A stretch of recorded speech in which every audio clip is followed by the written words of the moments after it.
Act 2.0 and Charitable Remainder Trusts. That's the subject of today's ACTEC Trust and Estate Talk. Welcome to ACTEC Trust and Estate Talk from the American College of Trust and Estate Counsel, a professional society of peer-elected trust and estate lawyers in the United States and around the globe. This series offers professionals best practice advice, insights, and commentary on subjects that affect our profession and clients. And now, our ACTEC Fellow host with today's topic. This is Alvi Agarwal, ACTEC Fellow from Fairfax, Virginia. So beginning in 2023, IRA owners over the age of 70 and a half are eligible to make a once-in-a-lifetime transfer of up to $50,000 directly from an individual retirement account, or IRA, to a charity for a charitable gift annuity or to a charitable remainder trust. And the distribution from the IRA will be excluded from the owner's taxable income. ACTEC Fellow Professor Christopher R. Hoyt of Kansas City, Missouri, is here with us today to explain how that works. Welcome, Chris. Well, thank you very much, Alvi. And yes, for 15 years, people have been able to make IRA gifts outright to charities, and now they can make a gift that's partly to charity, partly to themselves. They can transfer money to a charitable gift annuity or to a charitable remainder trust. So, for example, if somebody is in their 80s and has to take out $60,000 as a required distribution, they could take $50,000 and transfer it to a charitable remainder trust or get a charitable gift annuity and just pay tax on the last $10,000. And then the CRT or the charitable gift annuity would make payments to them for the rest of their life. The charitable gift annuity or the CRT must be funded exclusively with the IRA funds. No other assets can be commingled, and the beneficiary of this annuity or remainder trust can only be the IRA owner and that person's spouse. So you mentioned a $50,000 upper limit. With that kind of limit, is a charitable remainder trust a realistic possibility? No, a $50,000 charitable remainder trust is not economically viable. So 2 observations.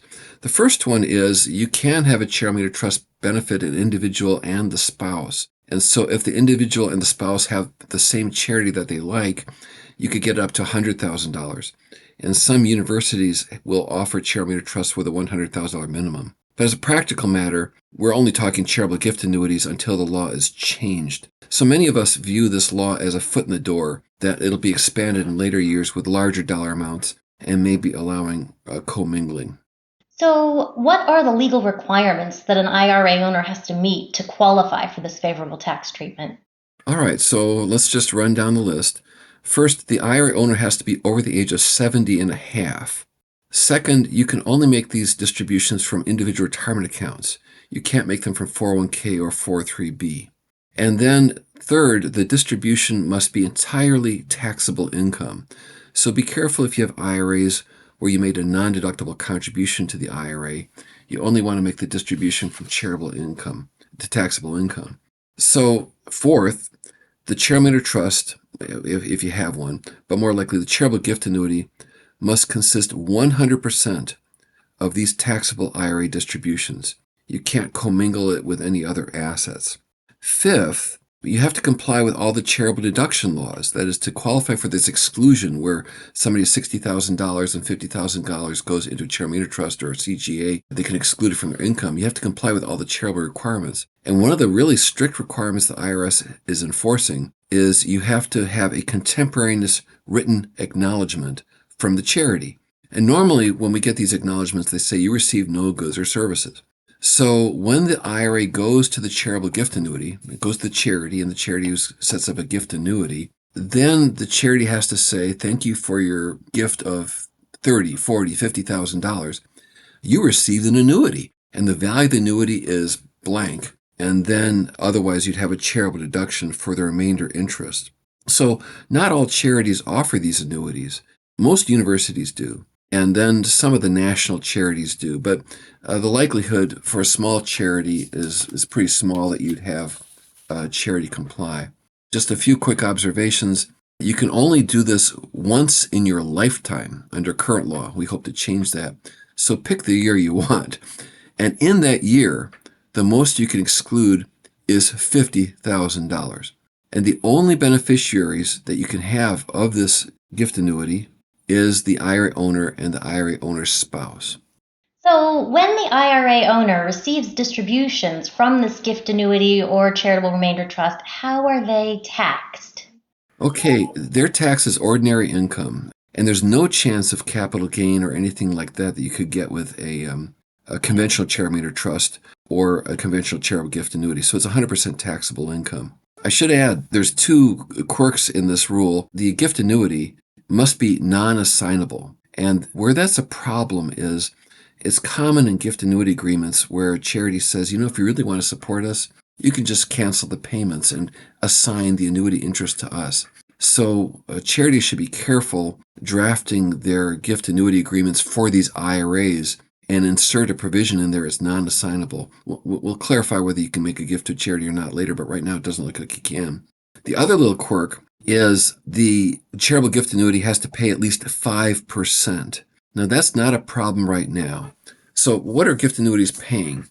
A couple observations. First, they pay less than a commercial annuity because with a charitable gift annuity, part of your payment is a gift to the charity. But right now, if you're 70 years old, you get 6% for the rest of your life. 80 years old, 7.6%. 85, 8.7% for the rest of your life. You easily pass the 5% threshold. If you're doing it for two spouses, it's about 1% less, like it's 5.4% at age 71. At age 80, it's 6.5% instead of 7.6. And age 85 is 7.7 instead of 8.7. But I want to warn you that right now our interest rates are higher than they've been for the last few years. And in December of 2022, you could have a married couple of 73-year-olds that would fail the 5% test. So if interest rates go down, you'll want to monitor this. Wonderful. And do you have any final thoughts to share with us about this? Well, I think the main appeal of this is just someone who really is charitably inclined. I want to support this charity, but I also like the idea of getting steady income for the rest of my life. But right now, we're not talking big dollars. With $50,000 getting 5%, 6%, 8%, we're just talking about a transfer that'll get you $2,000, $3,000, $4,000 a year for the rest of your life. But if you like that charity and you like the idea of having reliable income and you pick a reliable charity, this is going to be really appealing, and I foresee, expansion of this law in the future. Well, thank you, Chris, for explaining the contours of this planning opportunity, and I look forward to seeing what the future of this law holds. Me too. Thank you for listening to this episode of ACTEC Trust and Estate Talk, the podcast series about wealth planning matters from the American College of Trust and Estate Counsel. To find an ACTEC lawyer near you, visit actec.org. Please subscribe to this series and leave us a rating or a review.